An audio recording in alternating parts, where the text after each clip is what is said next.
अगर तुम्हें नहीं पता था तो बता दूं, साउथ कोरिया में हजारों टीनेजर्स हैं जो हर दिन उठते हैं और इतने घंटे स्कूल काम करते हैं जितने टाइम में तुम बस जगे रहते हो, लिटरली। और लोग इन स्टूडेंट्स को देख के सोचते हैं, वाह यार, कितनी क्रेजी डिसिप्लिन और मोटिवेशन है इनमें। रोज ठंडी शावर लेते होंगे और super advanced productivity hacks use करते होंगे। लेकिन असली बात क्या है? ज्यादातर बच्चे बस स्कूल खत्म करके ई स्पोर्ट्स टीम ज्वाइन करना चाहते हैं। बहुत सारे तो रोज नहाते भी नहीं। और सबसे कॉमन प्रोडक्टिविटी हैक क्या है? हर सब्जेक्ट के बीच एक पूरी कॉफी पीना। तो फिर ये लोग कैसे कर लेते हैं इतना काम? एक्चुअली बहुत सिंपल है। मैंने इस चीज के लिए काफी सारी बुक्स पढ़ ली और लंबे लंबे लेक्चर्स भी देख लिए, लेकिन लास्ट में मैंने जो फाइंड किया वो ये था, प्रोडक्टिविटी बेसिकली एक सिंपल साइकिल है और वो कुछ ऐसा दिखता है। सबसे पहले मान लो तुम्हें मोटिवेशन मिल गया। मोटिवेशन की वजह से तुम काम करते हो। कुछ काम कंप्लीट करने के बाद अच्छा लगता है और वो फीलिंग तुम्हें और मोटिवेट करती है और फिर तुम और काम करते हो और ये साइकिल चलता रहता है, राउंड एंड राउंड। जितनी ज्यादा मोटिवेशन उतना ज्यादा काम, और जितना ज्यादा काम उतनी ज्यादा मोटिवेशन। तो जब भी प्रोडक्टिविटी के बारे में सोचो, बस इस सिंपल साइकिल को याद रख लेना। चाहे ये सिंप्लीफाइड वर्जन हो, लेकिन इतना इजी है कि सुबह उठते ही याद आ जाता है जब मन नहीं करता कुछ करने का। और ये ऑलमोस्ट हर सिचुएशन एक्सप्लेन करता है।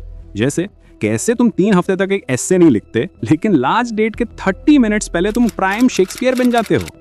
सिंपल, क्योंकि जब डेडलाइन 30 मिनट दूर होती है, मोटिवेशन स्काई हाई चला जाता है और साइकिल सुपर फास्ट चलने लगता है। उस टाइम कोई डिस्ट्रैक्शन, स्लीपीनेस या बोर्डम काम नहीं करता। ये साइकिल ये भी एक्सप्लेन करता है कि टू डू लिस्ट से काम करना इतना इजी क्यों लगता है। क्योंकि जब भी तुम कुछ क्रॉस करते हो लिस्ट से, तुम्हारे ब्रेन को सिग्नल मिलता है कि मैंने कुछ फिनिश किया और तुम्हें थोड़ा सा अच्छा फील होता है। वो फीलिंग तुम्हें और मोटिवेट करती है और फिर एक और टास्क रेडी होता है जिसे कंप्लीट करके और भी अच्छा लगेगा। इसीलिए सबसे प्रोडक्टिव लोग हमेशा डिटेल्ड टू डू लिस्ट बनाते हैं। अगर तुम एक बड़ा टास्क, होमवर्क को छोटे पार्ट्स में तोड़ दो, सब्जेक्ट वाइज और टास्क वाइज, तो कंफ्यूजन कम होता है और हर छोटी चीज क्रॉस करते ही मोटिवेशन का एक छोटा बूस्ट मिलता है। तो अगर तुम चाहते हो ये साइकिल स्मूथ और एफिशिएंट चले, टू डू लिस्ट बनाओ, डिटेल्ड बनाओ, थोड़ा और डिटेल्ड, और भी। ओके, अब बस।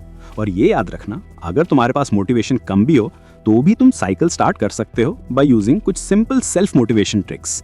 और यहाँ कुछ ट्रिक्स हैं। पहला, अपने आप को याद दिलाओ कि तुम्हें क्या ड्राइव करता है, तुम ये सब क्यों कर रहे हो और एंड गोल क्या है। दूसरा, अपने काम का वो पार्ट याद करो जो तुम्हें जेन्युइनली पसंद है। तीसरा, अपने आप को चैलेंज दो, देखते हैं नेक्स्ट 1 आवर में कितना काम हो सकता है। जैसे कैसे लिखना है और इमेजिन करो डेडलाइन 1 घंटे बाद है, क्योंकि जैसे कहते हैं, procrastination is the best motivation. तो खुद को एक फेक डेडलाइन दे दो। और फाइनली, काम को हैबिट बनाओ। रोज एक ही टाइम पे काम करो और अपने रूटीन का पार्ट बनाओ। जैसे मॉर्निंग रूटीन होता है, वेकअप, शॉवर, ब्रेकफास्ट, जिम, या इवनिंग रूटीन, घर आना, कपड़े बदलना, खाना खाना। बस उसमें एक वर्क सेशन चिपका दो। कुछ दिन बाद लगने लगेगा अजीब अगर काम नहीं किया, और वियर्ड लगना भी एक पावरफुल मोटिवेटर है। लेकिन ये सब होने के बाद भी तुम्हें हमेशा मोटिवेशन से ही स्टार्ट करना जरूरी नहीं है। साइकिल को शुरू करने के लिए तुम सीधा यहां से भी स्टार्ट कर सकते हो, काम से। मान लो एक दिन तुम उठते हो और बिल्कुल मन नहीं करता कुछ करने का, तो बस शुरू कर दो। सिर्फ 1 मिनट काम करो, लिटरली 1 मिनट, जो भी छोटी सी चीज है, और फिर बस वापस बेड पे जाके चिल करो। लेकिन चांसेस हैं तुम वापस चिल करना नहीं चाहोगे, क्योंकि वो एक छोटी सी कंप्लीशन फीलिंग तुम्हें थोड़ा मोटिवेट करेगी और फिर नेक्स्ट टास्क करने का मन करेगा और धीरे धीरे साइकिल फुल स्पीड पे आ जाएगा। और यही सीक्रेट है, डोंट वेट फॉर मोटिवेशन, काम स्टार्ट करो, मोटिवेशन अपने आप आ जाएगी। ऑक्सफोर्ड यूनिवर्सिटी के स्टूडेंट्स कहते हैं वो हर वीक 40 घंटे पढ़ते हैं, मतलब हर दिन 6 से 8 घंटे स्टडी, इवन उन दिनों में जब मोटिवेशन 0 होती है। लेकिन वो ये नहीं सोच रहे होते, come on mate, let's lock in 7 hours revision today. नहीं यार, वो बस सोच लेते हैं, राइट मैट, एक थोड़ा सा काम कर लेता हूँ अभी, और 12 घंटे बाद समहाउ 2 टेक्स्ट बुक खत्म, 4 एस्से लिख दी और 78 कंट्रीज कॉलोनाइज कर लिए। क्योंकि सिंपल सी बात है, काम करना ही मोटिवेशन देता है जब और कुछ नहीं देता। ऑफ कोर्स साइकिल हमेशा परफेक्ट नहीं चलेगा। Tiredness, confusion, boredom, anxiety, distractions, ये सब उसे स्लो करते हैं। लेकिन गुड न्यूज़ ये है, तुम इन सब को हैंडल कर सकते हो। और एक सिंपल सोल्यूशन जो सब पे काम करता है, बस वॉक पे निकल जाओ। सीरियसली, बाहर जाके वॉक करने से एनर्जी मिलती है, सोच क्लियर होती है, थोड़ा ब्रेक मिलता है, एंजाइटी कम होती है और तुम्हारा माइंड वॉन्डर कर लेता है भी, ताकि बाद में डिस्ट्रैक्शंस की जरूरत ना पड़े। लेकिन वॉक के अलावा भी हर प्रॉब्लम का अपना फिक्स है। टायर्डनेस, थोड़ा नैप ले लो या एक कॉफी मार लो। कंफ्यूजन, टू डू लिस्ट बनाओ या एक सिंपल प्लान लिख लो क्या करना है और कैसे करना है। बोर्डम, बैकग्राउंड म्यूजिक ट्राई करो या लोकेशन चेंज करो। इवन अगर सिर्फ चेयर का डायरेक्शन बदल दो, माइंड रिफ्रेश फील करता है। किसी भी रैंडम जगह से काम कर लो, लोग थोड़ा वियर्ड देखेंगे but who cares, it's fun. Anxiety, अपने आप से कुछ सवाल पूछो, मैं किस चीज से ज्यादा वरीड हूं? क्या ये वरी रीजनेबल है? क्या ये लॉन्ग रन में मैटर करेगा? और मैं क्या कंट्रोल कर सकता हूं? एग्जाम्पल, अगर बायो टेस्ट आ रहा है और तुम एंग्शियस हो, क्यों? क्योंकि लगता है फेल हो जाओगे।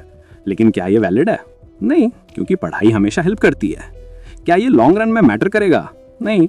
और क्या कंट्रोल में है? पढ़ाई करना। और अगर फिर भी फेल हो जाओ, कोई नहीं, ग्रेड पे मार्कर से ए लिख दो। And lastly, distractions. बुक्स के according distractions are the enemy of deep and productive work, और ये तुम्हें फ्लो स्टेट में जाने नहीं देते। बेस्ट सोल्यूशन, अपना फोन साइलेंट पे डाल दो और दूसरे रूम में छुपा दो। सिर्फ नोटिफिकेशंस ऑफ करने से कुछ नहीं होता, और ऑनेस्टली मुझे कोई कॉल भी नहीं करता तो कुछ मिस भी नहीं होता। एनीवे, मैं कलेक्ट कर रहा हूँ donations in the form of subscribes, तो सब्सक्राइब कर दो ताकि नेक्स्ट वीडियो फंड हो जाए।